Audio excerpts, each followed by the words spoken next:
요압의 계획과 그리고 그 여인의 이야기를 통해서 다윗이 압살롬을 자기에게로 데려오라고 명령을 했습니다. 그런데 24절을 보면은요, 다윗이 압살롬을 데려왔는데 만나주지는 않습니다. 24절에 보니까 왕이 이르되 그를 그의 집으로 물러가게 하여 내 얼굴을 볼 수 없게 하라 라고 말씀하십니다. 왕은 왜 이런 행동을 했을까 생각해 볼 수가 있죠. 아마도 다윗은요, 압살롬을 완전히 용서하지는 못한 것이 아닌가 이런 생각을 하게 됩니다. 다윗은 압살롬을 만나서 사실 암논을 죽인 일에 대해서 징계하고 따져 묻고 마무리 졌어야 합니다. 근데 마무리 짓지 않고 자기가 보기 싫다고 그냥 돌려보낸 그런 일입니다. 다윗이 압살롬을 만나지 않은 시간이 길면 길어질수록 그 앙금은 더 깊게 쌓이게 되겠죠. 그리고 압살롬은 아버지에 대한 분노가 더 커질 것입니다. 이렇게 2년이 흘렀습니다. 그러니까 암논이 죽은 지, 압살롬이 암논을 죽인 지 5년이 지나서 압살롬과 다윗이 이제 만나게 되는 것입니다. 압살롬이 먼저 요압에게 부탁해서 다윗과의 만남을 좀 주선해달라 이렇게 부탁을 합니다.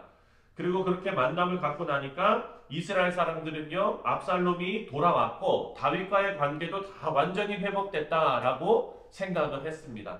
압살롬은 이때부터 자기 정치를 하기 시작합니다. 압살롬의 무기는 뭐였냐면 바로 외모였습니다. 25절 말씀을 보면은요, 온 이스라엘 가운데서 압살롬같이 아름다움으로 크게 칭찬받는 자가 없었으니 그는 발바닥부터 정수리까지 흠이 없습니다. 표현이 참 재밌죠?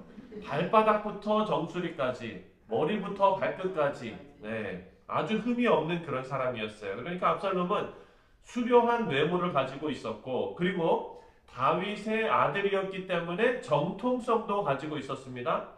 근데 압살롬을 설명하는 내용을 보면 눈에 보이는 외모, 수려한 외모는 설명이 되고 있는데 하나님께서 세우시는 왕의 어떤 그런 퀄리피케이션은 뭡니까? 바로 선한 목자가 되는 거 아닙니까?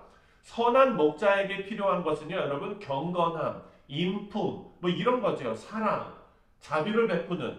그런데 이런 인품에 대해서는 전혀 언급된 것이 없다는 것을 우리가 봅니다. 하지만 압살롬의 인품을 엿볼 수 있는 힌트가 하나 있는데요. 그가 오늘 어떤 행동을 했는지를 한번 살펴보시면 됩니다. 압살롬이 다윗을 만나기 위해서 요압에게 도움을 요청합니다. 하지만 요압은요, 누구의 신복입니까? 다윗의 신복이잖아요. 요압은 지금 압살롬을 데려오는 그 일에 다윗 왕에게 설득하긴 했지만 앞에 다윗, 압살롬 이렇게 둘 초이스를 딱 놔두고서 누구 선택할래요? 그러면은 요압은 무조건 다윗입니다. 다윗의 충성스러운 신복이기 때문입니다. 그런데 이 다윗이 원하지 않는 일을 요압이 앞장서서 할 이유가 없는 거예요. 그렇죠? 그래서 이런 상황에서 압살롬이 요압은 자기를 만나주지도 않고 요압을 통해서 다윗을 만나야 되는데 이거 참 답답한 일입니다.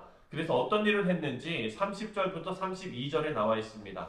좀 길지만 우리 한 번 더 읽을까요? 30절부터 32절 시작.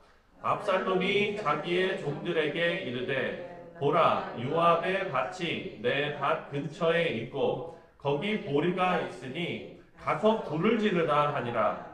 압살롬의 종들이 그 밭에 불을 질렀더니 요압이 일어나 압살롬의 집으로 가서 그에게 이르되 어찌하여 내 종들이 내 밭에 불을 질렀느냐 하니 압살롬이 요압에게 대답하되 내가 일찍이 사람을 내게 보내 너를 이리로 오라고 청한 것은 내가 너를 왕께 보내 아내에게 하기를 어찌하여 내가 그술에서 돌아오게 되었나이까.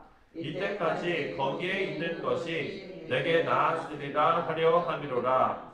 이제는 내가 나로 하여금 왕의 얼굴을 볼 수 있게 하라. 내가 만일 죄가 있으면 왕이 자기를 죽이는 것이 옳으리라 하는지라. 다른 성도님들, 이 내용을 쭉 읽어보면은요, 압살롬은 지극히 자기중심적입니다. 압살롬이 요압을 불렀어요. 그런데 요압이 오지 않았습니다. 그랬더니 요압의 밭에 불을 질러버렸어요. 그렇게 하면 오겠지.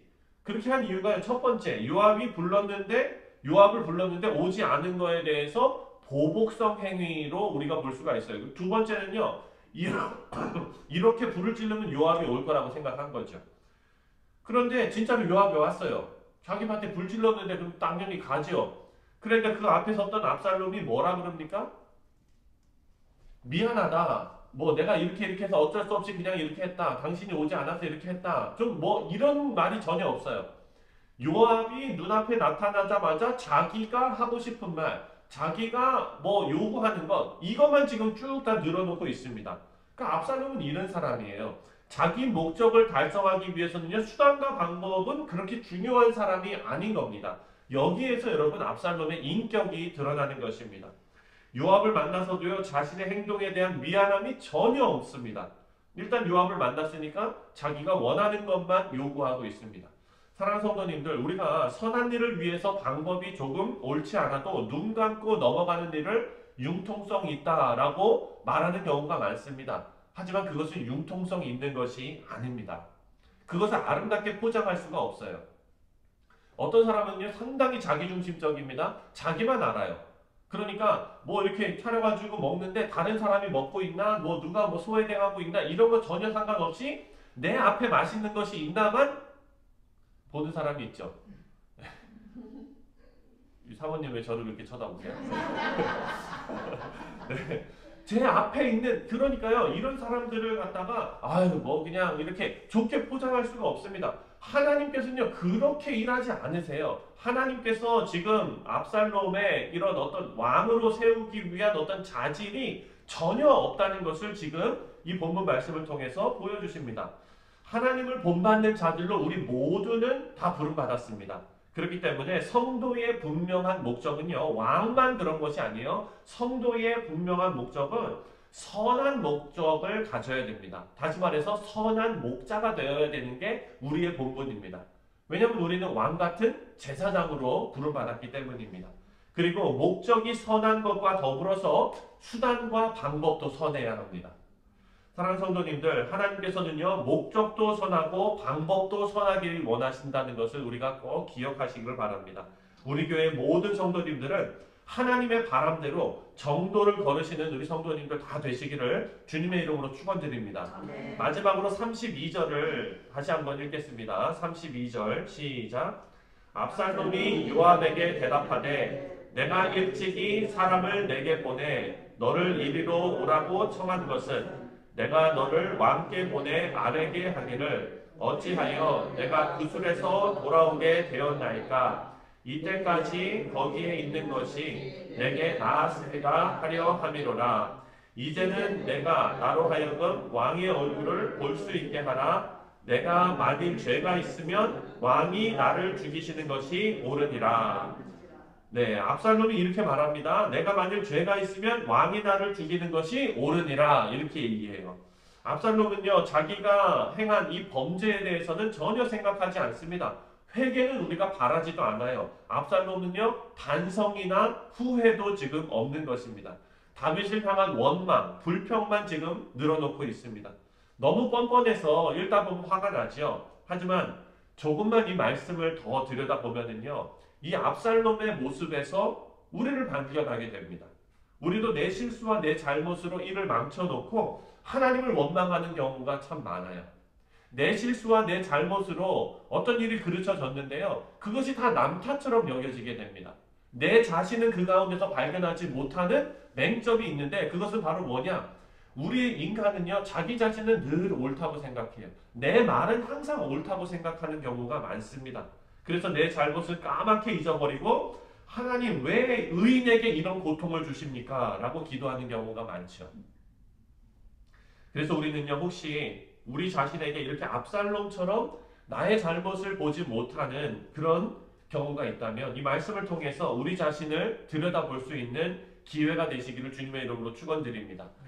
말씀을 전하는 자나 말씀을 듣는 자나 하나님의 말씀은 그들에게 동일하게 역사하는 줄 믿습니다. 이 말씀이 오늘 아침 우리가 묵상한 이 말씀이 하나님께서 우리에게 주시는 말씀으로 받으시고 먼저 나를 살피고 하나님 앞에 엎드릴 줄 아는 우리 모두가 되시기를 다시 한번 주님의 이름으로 축원드립니다.